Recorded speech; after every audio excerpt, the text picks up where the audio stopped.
conoció desde la Corte el informe de 2021 sobre el femicidio, cada 36 horas un femicidio, y en estos 2 años de recorrido de política, de todo lo que ha descrito en relación al trabajo para tratar no solamente eso, sino todo lo que tiene que ver con el tema de violencia, ¿hay algunas estadísticas que son alentadoras?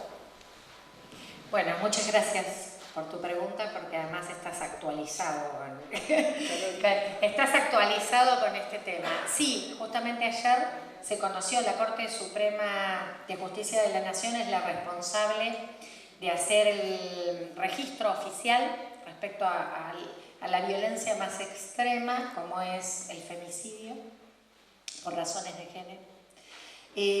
Un registro que además traigo a colación, que justamente nace, estamos a poquitos días del 3 de junio, 7 años de ese primer Ni Una Menos, que uno de los puntos, tenía 5 puntos de reclamo, uno era que se construyan registros oficiales, que son fundamentales para mirar la dimensión del fenómeno que estamos abordando y mirar qué evolución tiene, qué está pasando con esto. Y los datos de este informe, el informe de la Corte de Nación, se nutre con las informaciones que le da todo el Poder Judicial de cada una de las provincias. En nuestro caso, el responsable es la Procuración, el Ministerio Público, de llevar el registro. Nos dio un dato, son dolorosísimas, son terribles, una muerte violenta de mujeres, es una pérdida irreparable. Y hablar que se está hablando de 251 muertes, femicidios, que son en contexto de violencia de género.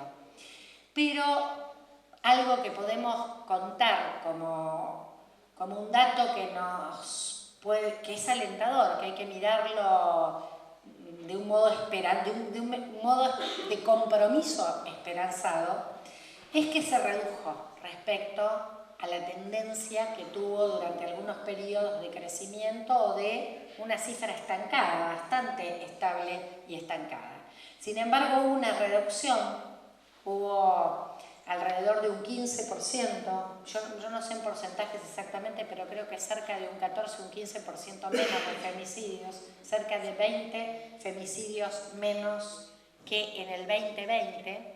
Además hay que medir este indicador pensando que estamos en contexto de pandemia, que para las características que tiene el femicidio, que es justamente un tipo de crimen que ocurre en el ámbito doméstico familiar, en el que tuvimos que estar frente a la pandemia, y esto claramente nos alertó en indicadores. Bueno, sin embargo, hubo una reducción, y esa reducción obedece especialmente a la provincia de Buenos Aires.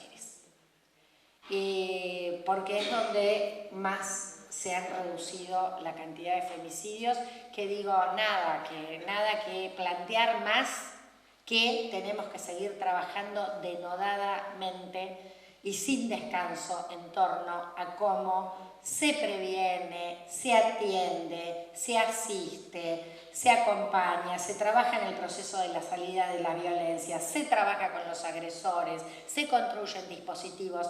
El informe de la Corte destaca especialmente que estos datos de la provincia de Buenos Aires y reconoce que, por ejemplo, el trabajo con los agresores y el trabajo con los dispositivos duales de las tobilleras, que acá hemos acompañado algún proceso de colocación, que en Bahía Blanca estamos prontos a que también se implemente como programa.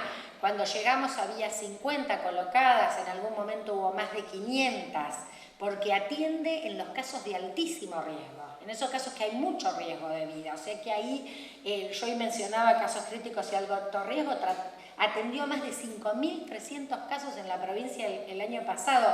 Se están salvando vidas claramente en esas situaciones.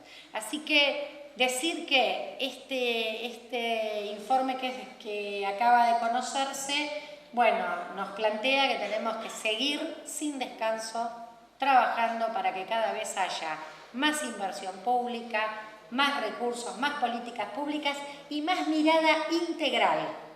Porque cuando miramos el fenómeno de los femicidios, estamos mirando la punta del iceberg, la más extrema, la irreparable, pero de un fenómeno mucho más extendido de violencia de género y que no es solo la doméstica y la familiar.